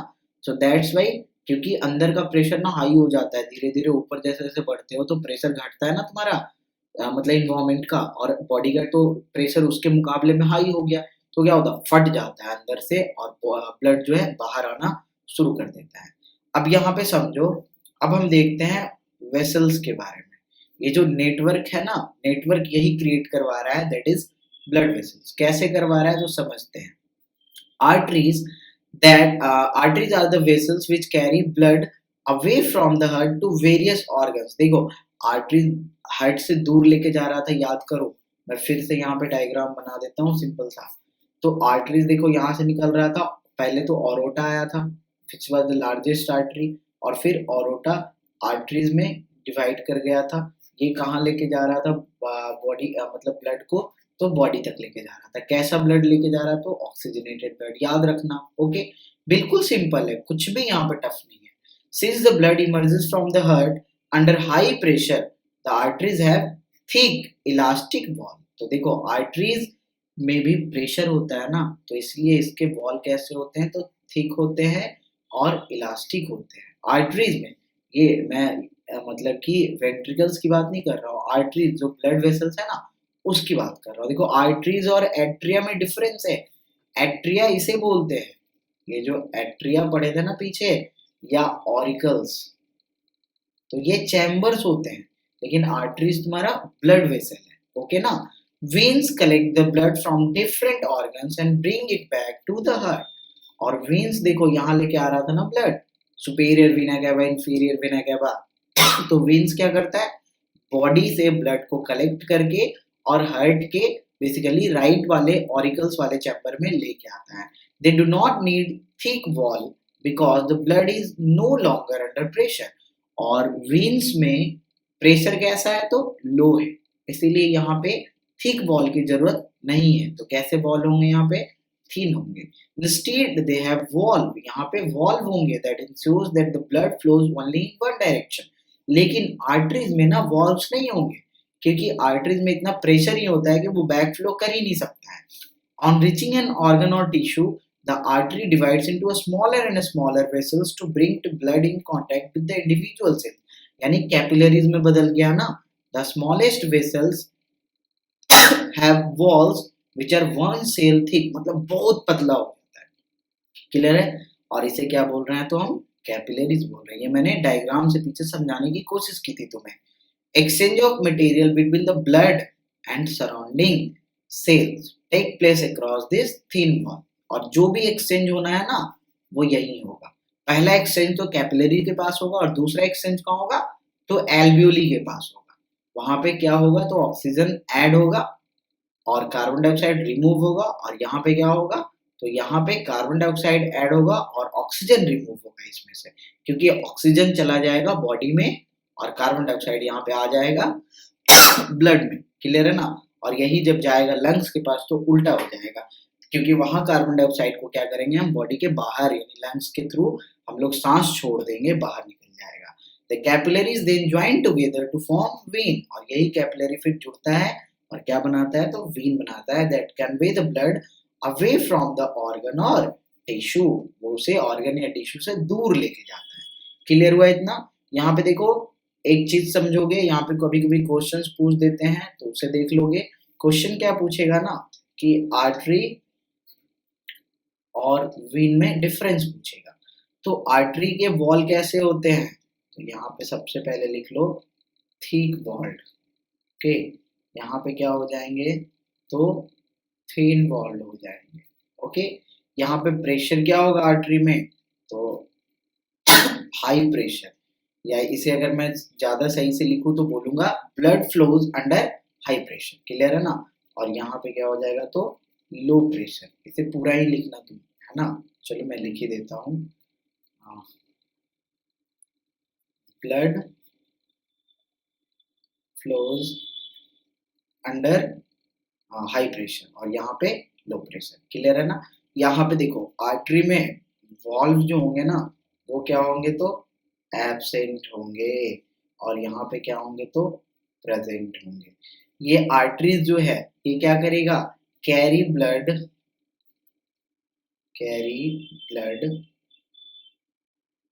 अवे फ्रॉम हार्ट, ये हार्ट से दूर लेके जाएगा और ये क्या करेगा तो टुवर्ड्स हार्ट, ये हार्ट को लाके देगा। क्लियर है ना? यानी हार्ट की तरफ लेके जाएगा ब्लड को।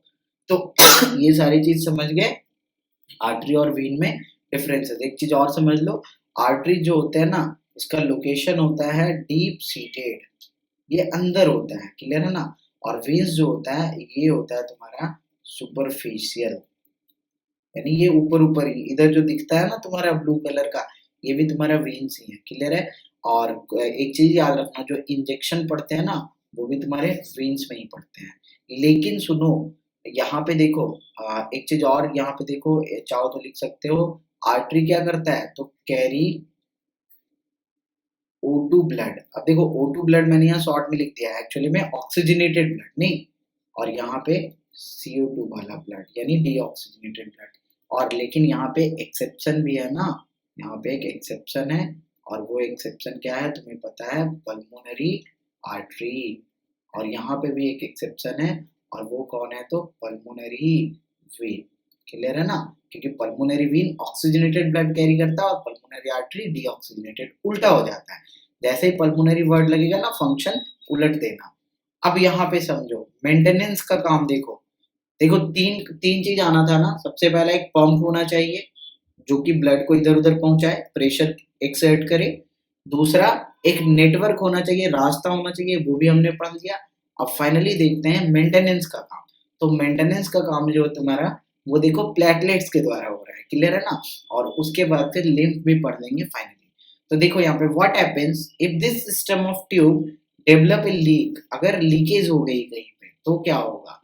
Think about situations where we are injured and start bleeding. अगर कहीं इंजर्ड हो गए और ब्लीडिंग होना शुरू हो गया तो बॉडी से धीरे धीरे सारा ब्लड ही लॉस हो जाएगा, और जब ब्लड लॉस हो जाएगा तो हार्ट के पास क्या होगा पंप करने के लिए, वो पानी को पंप करेगा। क्या समझ रहे हो ना? Naturally the loss of blood from the system has to be minimized, और जो हमारे सिस्टम से ब्लड लॉस हो रहा है उसे रोकने की जरूरत है। क्लियर है ना? In addition leakage would lead to a loss of pressure. बिल्कुल देखो ध्यान से, अगर वॉल्यूम घटेगा ब्लड का हमारे बॉडी में तो प्रेशर भी घट जाएगा, which would reduce the efficiency of pumping system, और फिर हमारा हार्ट सही तरीके से पंप नहीं कर पाएगा। To avoid this the blood has platelet cell which circulate around the body and plug this leak by helping to clot the blood at these points of injury. ये क्या कर रहा है, कहीं से भी अगर ब्लड निकल रहा है तो उसे क्लॉट कर देता है। क्लियर है ना? एक चीज तो ये हो गया मेंटेनेंस का काम। एक मेंटेनेंस का काम पता है लिम्फ भी करता है। समझना क्या मेंटेनेंस का काम करता है। तो लिम्फ ना मैं शॉर्ट में यहाँ बतला रहा हूँ, ये क्या करता है ये एक्चुअली मेंटेन करता है volume of blood in body. इसे समझोगे कैसे? तो देखो, सबसे पहले तो तुम्हें ये समझना होगा कि लिम्फ बेसिकली होता क्या है। ओके, तो मैं थोड़ा सा अलग से एक पेज यूज कर रहा हूँ, देखो समझना। एक इस तरीके से मान के चलो कि ये कैपिलरी है, ये क्या है? कैपिलरी है। अब ये जो कैपिलरी होगा, ये तो हमारे बॉडी के एक एक ऑर्गन तक, एक एक सेल तक पहुंचा हुआ होगा, पता ही है तुम्हें। यानी इसके आसपास में क्या होंगे, इनके सराउंडिंग्स में क्या होंगे, इनकी जो सराउंडिंग्स होंगे तो इनमें क्या होंगे, सेल्स प्रेजेंट होंगे, इधर भी, इवन चारों तरफ। अब यहाँ देखो कैपिलरीज में ब्लड आया हुआ है। अब इस ब्लड में से ध्यान से देख सुनना है, यहाँ पे प्लाज्मा प्लस तुम्हारा लिम्फोसाइट। लिम्फोसाइट क्लियर है ना? लिम्फोसाइट क्या है, नहीं समझ में आ रहा है तो डब्ल्यूबीसी समझो, क्लियर है ना? तो प्लाज्मा प्लस डब्ल्यूबीसी इस ब्लड में से रिलीज हो जाते हैं और कहाँ आ जाता है, तो सेल्स के पास, यानी यूं कहो कि टिश्यू के पास। सेल का कॉम्बिनेशन ही है ना, यहाँ पे एक सेल थोड़ी ना प्रेजेंट होगा, तो टिश्यू के पास आ जाता है। तो इसीलिए हम ना लिम्फ को बोलते हैं टिश्यू फ्लूइड। अब देखो यहाँ समझना, इस प्लाज्मा से बहुत ज्यादा फायदा होने वाला है हमें।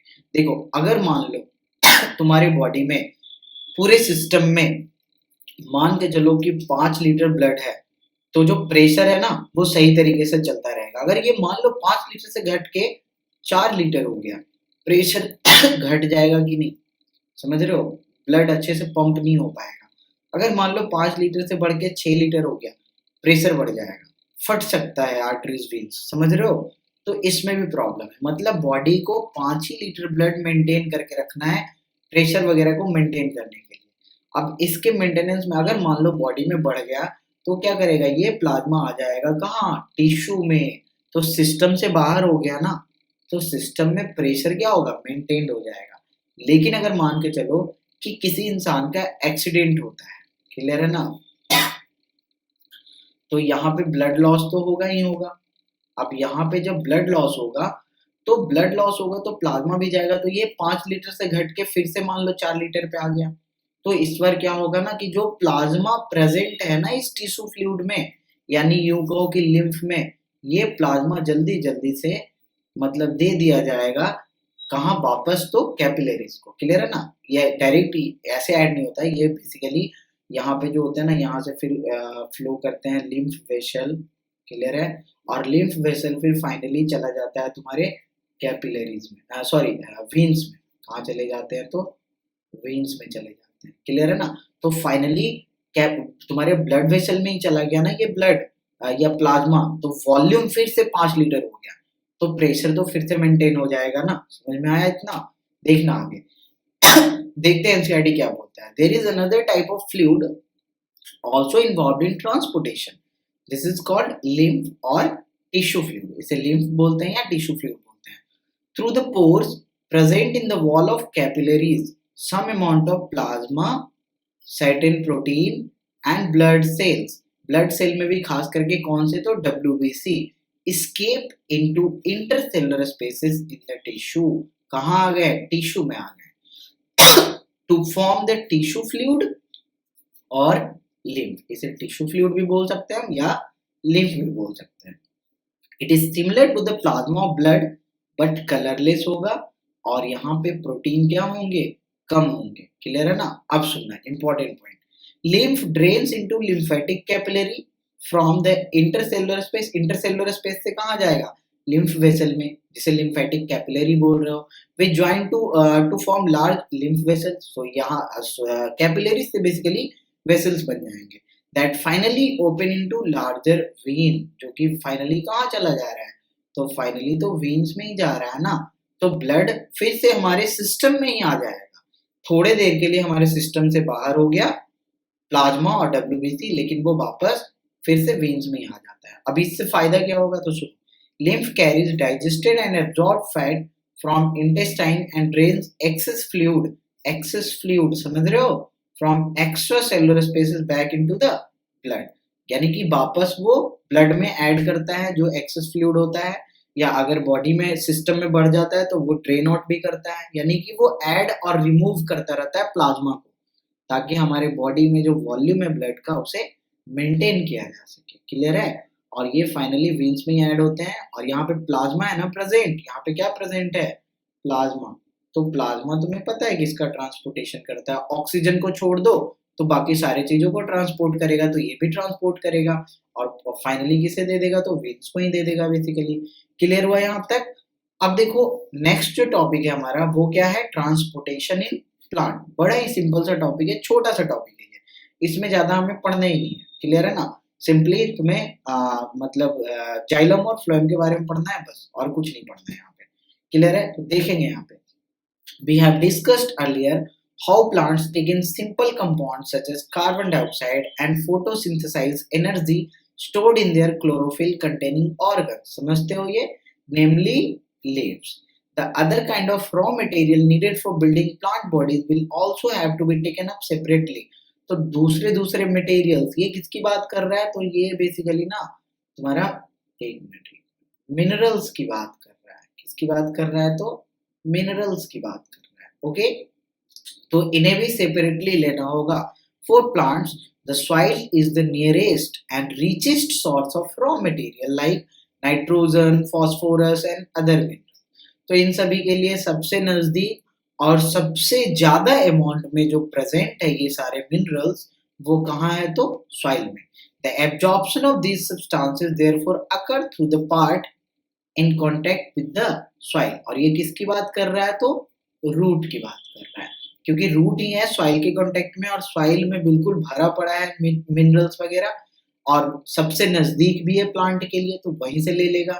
If the distance between soil, important है यहां से समझना, if the distance between soil containing organs and chlorophyll containing organs are small, अगर छोटा है तो energy and raw material can easily diffuse to all parts of the body. लेकिन अगर ये डिस्टेंस बड़ा है तो फिर प्रॉब्लम है ना। But if these distances become large because of changes in plant body design, diffusion process will not be sufficient to provide raw material in leaves and energy in roots. मतलब देखो, leaves में बना ना basically leaves में food बना, clear है? और root के पास क्या है? तो रूट के पास मिनरल्स हैं। अब देखो, इन मिनरल्स की जरूरत लीफ को भी है, और इन फूड की जरूरत रूट को भी है। समझ रहे हो? इन मिनरल्स की जरूरत लीव्स को भी है, और इन फूड की जरूरत रूट्स को भी है। तो इनका ट्रांसपोर्टेशन होना चाहिए ना। और अगर मान लो ये डिस्टेंस कम है तब तो प्रॉब्लम नहीं है, लेकिन ये डिस्टेंस अगर बढ़ गया, बड़े प्लांट की बात करो, तो वहां पे प्रॉब्लम है। तो a proper system of transportation is therefore essential in such situation। और यहाँ पे भी एक ट्रांसपोर्टेशन का सिस्टम की जरूरत है। अब देखो यहाँ पे energy needs differ between different plant body, different body design. Actually plant do not move, plant move नहीं करता है, and plant bodies have a large proportion of dead cells. ध्यान देना, डेड सेल्स ज्यादा होते हैं ना प्लांट में, obviously in many tissues. As a result plant have low energy need. याद रखना, प्लांट का जो एनर्जी नीड है वो कितना है? तो कम है एनिमल्स के मुकाबले, and can use relatively slow transport system. तो यहाँ पे फास्ट ट्रांसपोर्ट करने की जरूरत नहीं है, जैसा ह्यूमन के केस में देख रहे थे, जो सर्कुलेटरी सिस्टम था कितना फास्ट हो रहा था, क्योंकि वहां पे नीड ज्यादा थी। यहाँ पे नीड कम है, तो इसलिए यहाँ पे स्लो ट्रांसपोर्ट भी चलेगा ना, तो ज्यादा प्रॉब्लम नहीं है। The distance over which transport system have to operate, however, can be very large in plants such as very tall tree। तो अगर बहुत बड़ी ट्री की बात करो, क्लियर है ना, तो वहां पे डिस्टेंस तो काफी ज्यादा हो जाएगा ना। तो वहां देखो होता क्या है, plant transport system will move energy stored from leaf and raw material from root। These two pathways are constructed as independently organized conducting tube. One, the xylem moves water and minerals obtained from the soil। तो यहाँ पे तुम्हें पहले से भी पता होगा xylem क्या करता है, तो ये तुम्हारा वाटर प्लस मिनरल्स का ट्रांसपोर्ट करता है। कहाँ से? तो बेसिकली रूट से। क्लियर है ना? कहाँ तक? तो अपर पार्ट्स तक, अपर पार्ट्स तक। ध्यान देना कि ये एक यूनिडायरेक्शनल फ्लो होता है, एक ही डायरेक्शन में होने वाला होता है। और क्या याद देना कि ये एक पैसिव ट्रांसपोर्ट होता है, यानी यहाँ पे एटीपी यूज नहीं होता है, याद रखना इसे, क्लियर है। द अदर फ्लोएम, दूसरा क्या फ्लोएम जो है, a transport product of photosynthesis from leaf, leaf में ही बनता है ना, तो ये क्या कर रहा है, तो इधर मैं देखो लिख लेता हूँ, फ्लोएम क्या है, तो फ्लोएम फूड, फूड समझ रहे हो ना, फोटोसिंथेसिस वाला फूड, इसे ट्रांसपोर्ट कर रहा है कहाँ, तो leaves to different parts of plant, different parts तक। और ये याद रखना एक बाई डायरेक्शनल प्रोसेस है, बाई डायरेक्शनल, ओके। और साथ साथ याद रखना यहाँ पे एटीपी यूज होगा, मतलब ये क्या है, तो एक एक्टिव ट्रांसपोर्ट है, ओके। यहाँ तक समझ गए। देखना यहाँ पे to other parts of plant, we have studied the structure of this tissue in detail in class 9th, class 9th में तुमने इसे ऑलरेडी देख लिया था, क्लियर है ना। अब समझो यहाँ पे ट्रांसपोर्ट ऑफ वाटर, अब इसे थोड़ा सा डिटेल करते हैं, ध्यान से समझना, थोड़ा सा कंसेप्चुअल है, समझने की कोशिश करोगे। देखना, हम वाटर का ट्रांसपोर्ट पढ़ रहे हैं इन xylem tissue, vessels and tracheids. देखो जाइलम में 4 एलिमेंट्स होते हैं, याद है तुम्हें, 9th क्लास में पढ़े थे, xylem parenchyma, xylem fibre, tracheids and vessels, clear है ना। तो इसमें वेसल्स और ट्रैकेट्स जो होते हैं of roots, stem and leaves जहां भी प्रेजेंट है, are interconnected to form a continuous system of water conducting channel reaching all parts of plant. ये एक ट्यूब बना लेता है बड़ा सा, क्लियर है ना, एक नेटवर्क बना लेता है, क्लियर है। At the roots cell in contact with the soil, actively take up ions. देखो आयन का जो एब्जॉर्प्शन हो रहा है ना, वो एक्टिवली हो रहा है, यहाँ पे एनर्जी यूज होगा, क्लियर है ना। लेकिन वाटर मिनरल्स बेसिकली नॉर्मल चले जाते हैं, passively. This creates a difference in the concentration of these ions between the root and the soil. Water फिर क्या होगा, therefore moves into the root from the soil, और इसमें एनर्जी नहीं लगेगा, याद रखना। टू एलिमिनेट दिस डिफरेंस, ये जो डिफरेंस क्रिएट हुआ ना इस आयंस के जाने की वजह से, कंसंट्रेशन बढ़ गया ना, हाइपरटोनिक, हाइपोटोनिक समझते हो ना, ये हाइपोटोनिक बन गया बेसिकली, तो इस वजह से क्या होगा, वाटर जाएगा ताकि उसे बैलेंस कर सके। This means that there is steady movement of water into root xylem, तो धीरे धीरे क्या होगा, वाटर वहां पे मूव करेगा, creating a column of water that is steadily pushed upward. अब यहाँ पे क्या होगा कि मान लो ये तुम्हारा रूट है, क्लियर है ना, ये रूट है, और रूट में फिर सबसे लास्ट में होते हैं रूट हेयर्स होते हैं, इस तरह से रूट हेयर ने वाटर एब्जॉर्ब किया, वहां पे वाटर के मॉलिक्यूल्स जमा होते चले गए और वे एब्जॉर्ब कर रहा है, तो वो एक प्रेशर जनरेट करेगा, समझ रहे हो, और ऊपर की ओर वाटर को पुश करेगा। This is known as root pressure, समझोगे इसे क्या बोलते हैं, तो रूट प्रेशर बोलते हैं। लेकिन सुनो, ये उतना ज्यादा प्रेशर नहीं बना पाता है कि मतलब वाटर मिनरल्स को दूर दूर तक, ऊपर ऊपर तक पहुंचा सके। देखो ध्यान से, however this pressure by itself is unlikely to be enough to move water over the height that we commonly see in plant। तो बड़े बड़े प्लांट में जो हाइट तक है, वहां तक ये प्रेशर, रूट प्रेशर नहीं पहुंचा पाएगा वाटर को, थोड़ा सा ऊपर पहुंचा देगा, समझ रहे हो। Plant use another strategy to move water in xylem upward to the highest point of plant body. अब यहाँ पे क्या करना होगा, तो जाइलम को दूसरा स्ट्रेटजी अपनाना होगा। क्या स्ट्रेटजी अपनाता है समझते हैं यहाँ पे। तो यहाँ पे समझो एक टॉपिक है आगे जाके पढ़ना हमें, that is called ascent of cell. और यहाँ पे देखो बेसिकली जो फोकस होगा वो होगा ट्रांसपिरेशन पुल पे। देखो ट्रांसपिरेशन समझते हो, transpiration means loss of water, clear है ना, फ्रॉम लीव्स, स्टीम वगैरह वगैरह, बेसिकली लीव से ही होता है, स्टोमेटा से ही होता है, क्लियर है ना। अब समझो, जैसे ही बेसिकली जाइलम से गया जो वाटर और वो स्टोमेटा से ओपन हो रहा है ओपनिंग के थ्रू, तो अगर स्टोमेटा से बेसिकली वाटर लॉस होता है, लॉस ऑफ वाटर होता है, तो वहां पे एक वैक्यूम क्रिएट होगा, एक सक्शन क्रिएट होगा, ऐसे समझो, नहीं समझ में आ रहा तो एक ट्यूब है इस तरह से, इस ट्यूब को मान लो कि एक वाटर के कंटेनर में तुमने डाल दिया, समझना है यहाँ पे बड़े ध्यान से समझना, वाटर के कंटेनर में तुमने डाल दिया।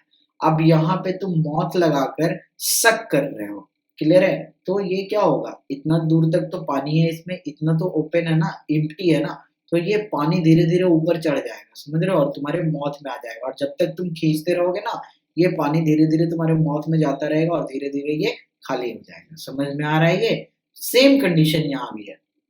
जैसे ही वाटर रिलीज होता है ड्यू टू ट्रांसपिरेशन, ट्रांसपिरेशन किसकी वजह से? तो टेम्परेचर की वजह से, बेसिकली सनलाइट की वजह से। तो वहां पे क्या होता है, एक सक्शन क्रिएट होता है, एक पुल क्रिएट होता है और उस वजह से जो नीचे जो कुछ भी वाटर मिनरल्स प्रेजेंट है ना, वो ऊपर की ओर मूव करने शुरू कर देते हैं। Provided the plant has an adequate supply of water, the water which is lost through the stomata is replaced by the water from the xylem vessels in the leaf। समझ में आया? वही चीज था। In fact, evaporation of water molecule from the cell of leaf create a suction, suction means pull, which pulls water from the xylem cells of root। The loss of water in the form of vapor from the aerial part of plant is known as transpiration। तो transpiration की वजह से क्या हुआ, एक पुल generate हुआ, इसलिए इसे क्या बोलेंगे हम, ट्रांसपिरेशन पुल बोलेंगे। अब सुनो, एसेंट ऑफ सैप क्यों बोलते हैं कि ट्रांसपिरेशन पुल हुआ तो ऊपर जा रहा है, कौन कौन जा रहा है, तो वाटर जा रहा है और वाटर में मिनरल्स भी तो मिक्स है ना, तो वाटर मिनरल्स को एक साथ हम सैप नहीं बोलते हैं। सैप वैक्यूल पढ़े थे 9th क्लास में, सैप वैक्यूल में वाटर होते हैं, मिनरल्स होते हैं, अमीनो एसिड्स होते हैं और भी डिफरेंट सब्सटेंस होते हैं।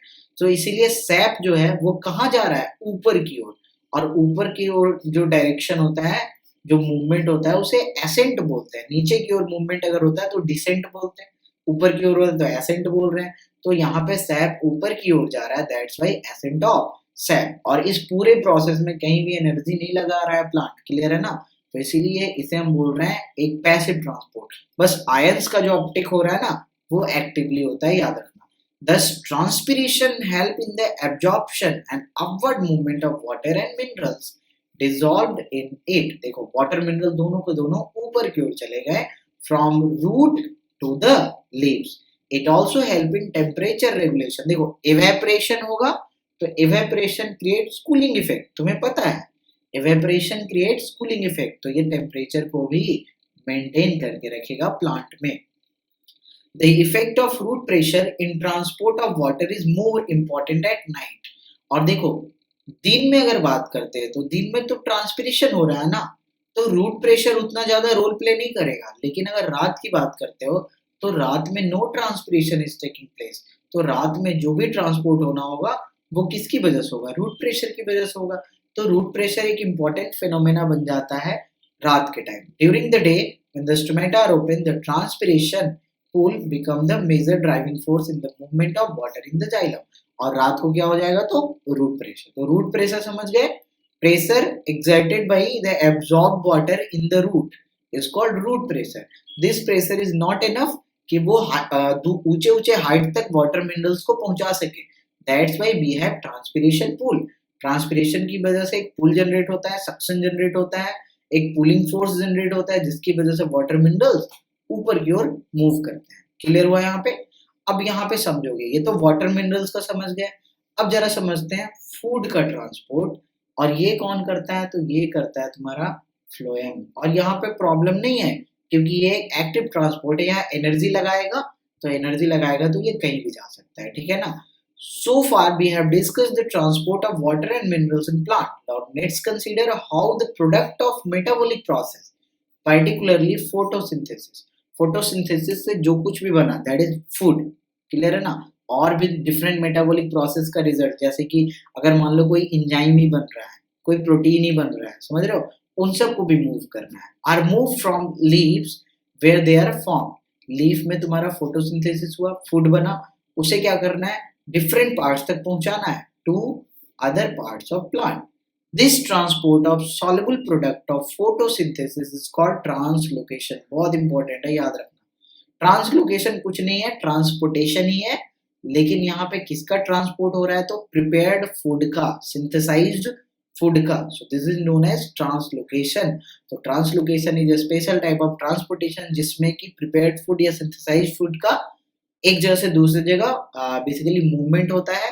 किसकी हेल्प से होता है, तो फ्लोएम की हेल्प से। And it occur in the part of vascular tissue known as phloem. Okay, Beside the product of photosynthesis, the phloem transport amino acid and other substances. These substances are specially delivered to the storage organs of root. Storage का काम करना है ना, तो nutrients वगैरह भी ये provide करेगा वहां पे, साथ ही साथ फ्रूट और seed and the growing organs, क्योंकि ग्रोइंग ऑर्गन में ही न्यूट्रिएंट की जरूरत होती है, रूट फ्रूट सीड में भी न्यूट्रिएंट की जरूरत होती है, इसलिए इन्हीं सब जगहों पे वो पहुंचाएगा खास करके। The translocation of food and other substances take place in seed tube. देखो फ्लोएम के भी 4 कंपोनेंट होते हैं, तुम्हें पता होगा, phloem fibre, phloem parenchyma, sieve tube and companion cell.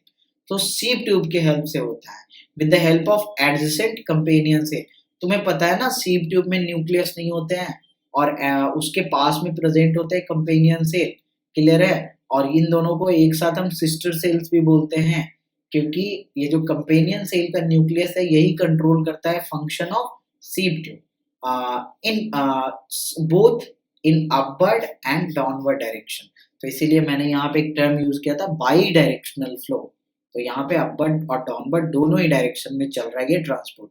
Unlike transport in xylem which can be largely explained by simple physical force, the translocation in phloem is achieved by utilizing energy। ध्यान से देखना, यहाँ जो translocation है वहां energy लगता है, तो एनर्जी जहां भी लगा ना वहां पे प्रॉब्लम नहीं होगा, जहां चाहे वहां वो ट्रांसपोर्ट कर सकता है। Materials like sucrose is transferred into phloem tissue using energy from ATP। This increase the osmotic pressure, ये osmotic pressure को बढ़ाएगा, causing water to move into it, ताकि उसमें water in कर सके। This pressure moves the material in the phloem to tissue which have less pressure। और यहाँ पे क्या होगा कि ये जो मटेरियल्स है यानी जो सुक्रोज है उन्हें ऐसे जगह पे बेसिकली मूव करेगा जहाँ पे प्रेशर कम हो या फिर यूं को जहाँ कंसंट्रेशन कम हो। This allow the phloem to move material according to the plant need. और ये प्लांट अपने नीड के अकॉर्डिंग क्या करेगा, तो उसे जहां भी पहुंचाना होगा वहां पहुंचा देगा। क्योंकि तुम्हें ऐसे भी पता होगा, देखो जहां एक्टिव ट्रांसपोर्ट होता है ना तो वहां high concentration to low concentration भी जा सकता है या फिर low concentration to high concentration भी मूव कर सकता है, क्योंकि यहाँ एनर्जी लगता है ना। For example in the spring sugar stored in root or a steam tissue would be transported to the birds। Spring season में क्या होगा कि बर्ड्स तक पहुंचा दिया जाएगा, क्योंकि देखो बर्ड्स को यहाँ पे ज्यादा एनर्जी की जरूरत होती है, क्योंकि बर्ड्स को ग्रो करना होता है ना, ग्रो करना होता है बेसिकली, ताकि उससे फ्लावर्स वगैरह निकल सके which need energy to grow. तो जो भी फूड वगैरह रूट स्टीम में स्टोर्ड है ना वो ट्रांसपोर्ट करके दे दिया जाता है बर्ड्स को, या फिर नए नए पार्ट्स जो स्टीम वगैरह होते हैं ना उन्हें, ताकि वो ज्यादा से ज्यादा ग्रो कर सके। क्लियर है ना। तो यहाँ तक हमने ट्रांसपोर्टेशन भी कंप्लीट कर लिया। अब नेक्स्ट क्लास में हम लोग लास्ट टॉपिक पढ़ेंगे, दैट इज एक्सक्रीशन। क्योंकि देखो हम लोगों ने जब ये सारे प्रोसेस पढ़े ना तो हमें कहीं ना कहीं वेस्ट प्रोडक्ट का फॉर्मेशन होता हुआ दिखा, जैसे रेस्पिरेशन में ही तुम्हें दिख गया होगा कार्बन डाइऑक्साइड, ठीक है, एक तो वो हो गया, बाकी और भी रिएक्शंस हो रहे हैं बॉडी में, तो वहां पे और भी मेटाबॉलिक वेस्ट प्रोड्यूस हो रहा है। तो वो मेटाबॉलिक वेस्ट क्या है, हमारे बॉडी के लिए हार्मफुल है और उन्हें बाहर निकालना जरूरी है, क्योंकि अगर वो बॉडी में जमा हो गया तो प्रॉब्लम क्रिएट करेगा, टॉक्सिक हो जाएगा। तो उसे निकालने का जो प्रोसेस है दैट इज कॉल्ड एक्सक्रीशन, वो देखेंगे अगले सेक्शन में। क्लियर है ना, नेक्स्ट क्लास में। तो तब तक के लिए बाय, टेक केयर। अगर कोई डॉट्स हो तो क्या करोगे, डॉट ग्रुप में एक बार पोस्ट कर दोगे, मैं इस बार संडे को लाइव आके सब कुछ करवा दूंगा। एक्चुअली कल प्रॉब्लम हो गया था, वीडियो रुक रहा था, that's why I disconnected actually, तो कल नहीं कर पाया था। क्लियर है ना, कोई इशू नहीं है, संडे को अब हमेशा आएंगे, लेकिन डॉट ग्रुप में क्वेश्चंस होंगे तभी आएंगे, ये बात याद रखना। तो डॉट ग्रुप में ज्यादा से ज्यादा क्वेश्चन तुम लोग सेंड करो ताकि संडे को आके सभी को डिस्कस कर सको। Okay, bye bye, take care.